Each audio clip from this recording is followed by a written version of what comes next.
चंद रोज़ की जंगबंदी के बाद एक मरतबा फिर एक दूसरे पर ताबड़तोड़ हमले शुरू।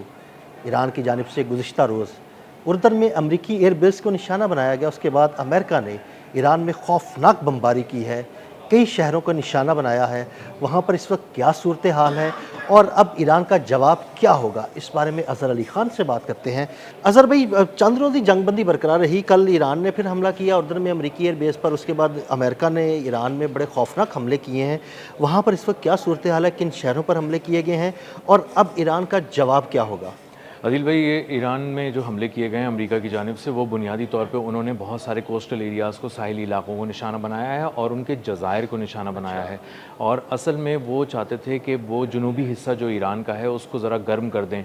तो वहाँ पर एयर स्ट्राइक्स की गई हैं और बैलिस्टिक मिज़ाइल फायर किए गए हैं जो ईरान में आए हैं। और ये जदीद तरीन बैलिस्टिक मिज़ाइल ATACMS मिज़ाइल से ये लॉन्ग रेंज भी होते हैं और ये इनको रोकना भी बहुत मुश्किल होता है क्योंकि जदीद तरीन होते हैं। तो जदीद भी हैं, मुनव्वर भी करते हैं। जी बिल्कुल जी। जी। तो वहाँ पे उन्होंने हमला किया है बंदर अब्बास पे, कशम आइलैंड पे, इसके साथ साथ किश आइलैंड पे और बूश शहर जो उनका एक बहुत ही इम्पोर्टेंट जो शहर है, वहाँ पे हमला किया है। 4 जगह हैं और 4 जगहों पर मुख्तलिफ अहदाफ को निशाना बनाया गया है। मुख्तलिफ अहदाफ को निशाना बनाया। जो सेंटकॉम जो ये बता रहा है, जो सेंट्रल कमांड है अमेरिका की, वो ये बता रही है कि बंदर अब्बास में, कशम पे, किश पे और बुशहर में जो मुख्तलिफ किस्म के ईरानी पासदारान इनकलाब की साइट्स थी, मिज़ाइल साइट्स थी, ड्रोन साइट्स थी और वहाँ से जो सर्विलेंस का एक पूरा मौसर निज़ाम था अपना हुर्मुज़ के लिए, उसको अमेरिका ने निशाना बनाया है। बहुत सारे उसके फ़ाइटर जेट्स ने वहाँ पर बमबारी की है और मिज़ाइल दागे हैं। और इसी के साथ साथ कुवैत की ज़मीन से साइमल्टेनियसली एक अटैक किया गया कि और वो अटैक मिज़ाइल की सूरत में, लॉन्ग रेंज मिज़ाइल की सूरत में था। तो वहाँ पे बहुत बड़े पैमाने पर तबाही हुई है ईरान के अंदर, बहुत सारी उसकी जगहों को नुकसान पहुँचा है। और ख़ास तौर पे अमेरिका ने इस बात को भी यकीनी बनाया है इस बार फिर कि वो कशम आइलैंड में एक ऐसी जगह को भी निशाना बनाए जिसके नतीजे में शहरी आबादी को भी नुकसान पहुँचे। और कुछ फुटेजेस इस हमले में शहरी आबादी को भी नुकसान पहुँचने की इत्तलात सामने आ रही जी बिल्कुल, इत्तलात भी सामने आ रही हैं। कुछ फुटेजेस भी ईरान की जानिब से शेयर की जा रही हैं जिसके अंदर एक घर है जो तबाह हो चुका है और वहाँ पर रेस्क्यू रज़ाकार पहुँचे हैं और वहाँ पे मलबे में से लोगों को तलाश कर रहे हैं। तो न सिर्फ उन्होंने बहुत सारी मिज़ाइल साइट्स को निशाना बनाया, फ़ौजी तनसीबात को बनाया, बल्कि साथ साथ एक बार फिर सिविलियन को हिट किया है। यानी ये तो जंगी जुराइम हो गए ना कि आप अगर फ़ौजी तनसीबात को निशाना बना रहे हैं लेकिन उसके साथ साथ आप सिविलियन आबादी को भी निशाना बना रहे हैं। जी, ये एक बहुत तफसील पहले आ चुकी है इस हवाले से। उन्होंने बहुत सारे पुल तबाह किए हैं, तकरीबन 12 के करीब पुल तबाह किए हैं। इसी के साथ साथ उन बच्चों के अस्पताल को भी अहवाज़ के शहर में निशाना बनाया जो कैंसर हॉस्पिटल था बच्चों का, और वहाँ से 200-300 लोगों को निकाल के वहाँ से ले जाया गया। वहाँ पे फार्मास्यूटिकल कंपनीज़ पे हमले किए गए। ये कुछ इस तरह के आदाफ हैं। पानी के ज़खायर आपने तबाह कर दिए, अब आपने बहुत सारे रोड लिंक्स तोड़ दिए। तो इसका मतलब ये है कि आप सिर्फ ईरान की हुकूमत और रजीम के ख़िलाफ़ नहीं हैं, असल में आप ईरान के अवाम के ख़िलाफ़ हैं और उनको वहाँ तकलीफ़ पहुँचा रहे हैं जो मुमकिन हो सकती है। यानी आप उनका तेल रोकते हैं, उनकी मईशत को झटका देते हैं, लोगों को बेरोज़गार कराते हैं, उनका पानी काटने की कोशिश करते हैं और वो कहीं अब जॉब भी नहीं कर रहे। बहुत सारे लोग बहुत ज़्यादा मुश्किलात का शिकार हैं। तो ईरान पे ये अपनी गिरफ्त मजबूत करने की कोशिश कर रहे हैं। अज़हर भाई, सबसे बड़ी बात यह है कि अगर आप सेहत की सहूलियात को निशाना बनाते हैं तो ये तो बड़ी खौफनाक बात है। देखिए, अगर किसी अस्पताल को निशाना बनाया और वहाँ पर जिस तरह आप बता रहे हैं कि कैंसर हॉस्पिटल था बच्चों का, उसको निशाना बनाया, तो ये बड़ा जंगी जुर्म है। उसके बाद अगर वहाँ पे अद्वियात की किल्लत है और इस तरह की चीज़ें सामने आ रही हैं तो ये भी जंगी जुराइम के ज़ुमरे में ही आता है। जी बिल्कुल ऐसे ही है। एयरपोर्ट्स को आप तबाह कर रहे हैं, साथ साथ जो पैसेंजर प्लेन्स हैं उनको आप तबाह करने की कोशिश कर रहे हैं, बल्कि तबाह कर दिया उन्होंने, उसकी तस्वीरें लोग शेयर कर रहे हैं। तो इसका मतलब ये है कि आप चाहते हैं कि एक पेन किलर भी ना मिले ईरानी को, और ईरानी एक से दूसरे जो फार्मेसीज़ हैं, मेडिकल स्टोर्स हैं, उसकी तरफ भाग रहे हैं सिर्फ बुनियादी ऐसी दवाओं के लिए।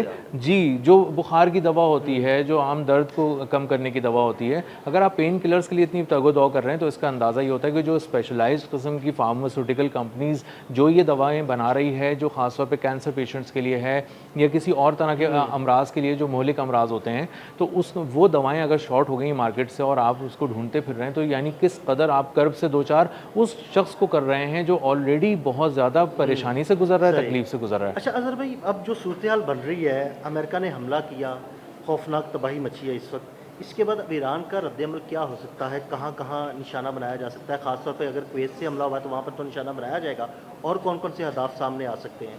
देखिए, हम जो पैटर्न को फ़ॉलो करते जा रहे हैं ना इस जंग का, वो पैटर्न ये बता रहा है कि ईरान पे हमला किया जाता है तो उसके बाद ईरान थोड़े से अपने अहदाफ को सेट करता है और उसके बाद पहले से ज़्यादा शिद्दत के साथ जवाब देता है।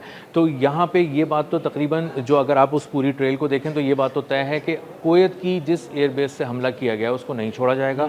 ईरान उस पर एक बहुत बड़ा गज़ब ढाने वाला है कुछ देर के अंदर, और अगले आने वाले कुछ मिनटों में, कुछ घंटों में ये बात बिल्कुल क्लियर हो जाएगी। इसी के साथ साथ मुवाफ़िक़ सल्ती एयरबेस पे एक अटैक लॉन्च किया ईरान ने, जिसको जॉर्डन के हुक्काम ने ये बात बताई है कि उन्होंने तकरीबन 5 बैलिस्टिक मिसाइल जो उसकी तरफ फायर किए गए थे उनको रोक लिया है कामयाबी से। खैर वो कल भी यही कह रहे थे, लेकिन अंदाज़ा ये होता है कि वहाँ पे जाके मिसाइल गिरे थे और कुछ ना कुछ उसमें नुकसान पहुँचा था। तो इस वक्त मतलब ये है कि एक छोटे पैमाने पे अटैक ईरान जवाबी तौर पे कर चुका जॉर्डन की एयरबेस पे। लेकिन बड़े पैमाने पर जो अटैक है वो भी करना है। जी, वो अभी करना है, और वो मुझे ये फ़ील होता है चीज़ों को सामने रखते हुए कि दोनों पे साइमल्टेनियस अटैक होगा। एक जॉर्डन पे होगा क्योंकि जॉर्डन पे जो उनकी गिरफ्त है अमेरिका की, वो मुकम्मल तौर पर तोड़नी है, उसको कमज़ोर नहीं करना ईरान को, क्योंकि ईरान पे हमला करने के लिए जॉर्डन की एयरबेस बहुत इंपॉर्टेंट है, क्योंकि बराबर में इसराइल है और इस तरफ अमेरिका बैठा है। तो इन सब ने मिलकर जॉर्डन को बहुत मजबूत एक अस्करी कला बना दिया है। तो जॉर्डन में, उर्दुन में हमला करके, ख़ास तौर पे जो उनका मुवाफ़िक़ सल्ती एयरबेस है उसको ईरान ने फोकस किया हुआ है, और उसको एक बार फिर बहुत बुरी तरह निशाना बनाना है। उसके नए अहदाफ को चुनेंगे वो और फिर निशाना बनाएंगे, क्योंकि इन्होंने एक और इल्ज़ाम भी एक तरह का लगाया है।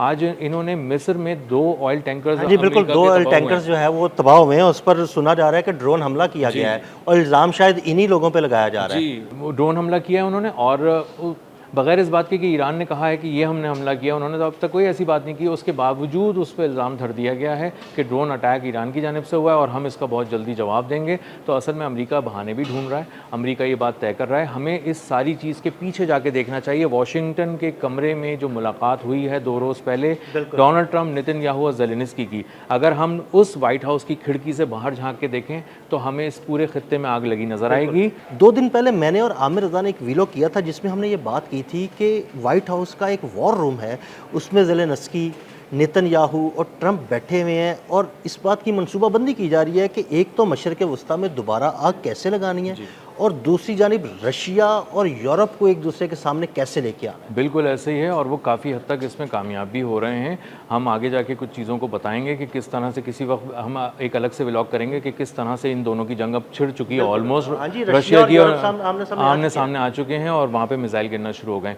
दूसरी बात यह है कि वहाँ पे इस हद तक इन लोगों ने प्लानिंग की है कि ज़ेलेंस्की जो यूक्रेन में बैठा है उसको एक टास्क ये भी दे दिया है कि तुम रशिया के साथ साथ ईरान को भी इंगेज करना शुरू करो, आहिस्ता आहिस्ता माहौल बनाना शुरू करो ताकि ये फुल स्केल वॉर की तरफ चला जाए। तो ये मल्टी फ्रंट खोलने जा रहे हैं, और इसका मतलब ये है कि इस वक्त नेतन्याहू बहुत एक गैर मामूली प्लानिंग कर रहा है। अमेरिका भी कर चुका है, और ये लोग अब ईरान में मुख्तलिफ अहदाफ पे एक साथ हमले करेंगे, और साथ में यूक्रेन को भी शामिल कर लेंगे कि तुम भी वहाँ से छेड़छाड़ जारी रखो ताकि ईरान की तवज्जो बटी रहे, और हम मशरिक़ वस्ता में जो हमारा एक पूरा अस्करी जो एक भरम टूट रहा था उसको हम किसी तरह बचाने की कोई कोशिश करते रहें। बहुत शुक्रिया अज़हर भाई। अज़हर भाई ने इस सारे मामले पर बड़ी तफसील के साथ रोशनी डाली। मज़ीद अपडेट्स के लिए हमें फॉलो करते रहें। अदील अहमद और अज़हर अली ख़ान को इजाज़त दीजिएगा। अल्लाह हाफ़िज़।